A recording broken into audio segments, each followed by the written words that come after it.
નમસ્કાર, આલાપ ન્યૂઝમાં આપનું હાર્દિક સ્વાગત છે। આપ નિહાળી રહ્યા છો આલાપ ન્યૂઝ।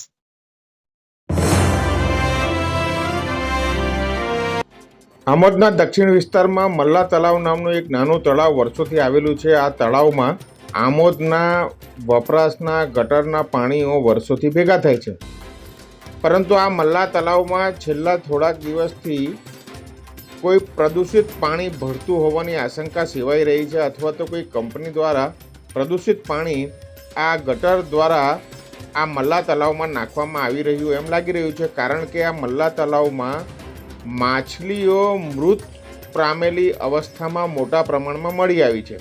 આજથી એકાદ માસ પહેલાં પણ આ તળાવમાં રહેલી માછલીઓના મોટા પ્રમાણમાં મોત થયાની ઘટના બની હતી, અને આના થોડાક દિવસો બાદ પુનઃ આજ રોજ ફરી મલ્લા તળાવમાં માછલીઓનું મૃત અવસ્થામાં મોટા પ્રમાણમાં મળી આવવું આ તળાવમાં વારે તહેવારે કોઈ પ્રદૂષિત પાણી છોડવામાં આવતું હોવાની આશંકા સેવાઈ રહી છે।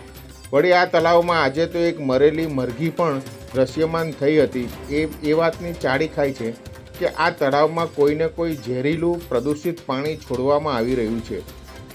આમોદનું આ મલ્લા તળાવ એ આમોદના દક્ષિણ કિનારે ભરૂચ તરફ દાંડી માર્ગ ઉપર આવેલું છે, અને આ જૂના તળાવમાં વર્ષોથી આ પાણી એકત્ર થાય છે, પરંતુ છેલ્લા 2 માસમાં આ બીજી વખત મૃત માછલીઓ દેખાઈ આવતા આ તળાવના પાણીમાં કોઈ પ્રદૂષિત પાણી વારે તહેવારે કોઈ છોડતું હોય, અથવા તો આ પ્રદૂષિત પાણી આ તળાવમાં ભેળું થતું હોય એવી આશંકા સેવાઈ રહી છે। આ મૃત જળચર પ્રાણીઓ મોટા પ્રમાણમાં મળી આવતા પર્યાવરણ માટે પણ ગંભીર સમસ્યા ઊભી થઈ છે કે જો જળચર પ્રાણીઓના પાણીમાં જ આવા અનેક પ્રકારના મોત થતા હોય તો પછી આ જળચર પ્રાણીઓ પોતાનો જીવ બચાવવા જશે ક્યાં? મોટા પ્રમાણમાં માછલીઓના મોત થતાં આ પ્રદૂષિત પાણી આ મોટા પ્રમાણમાં આ તળાવમાં હોય એવું દેખાઈ રહ્યું છે।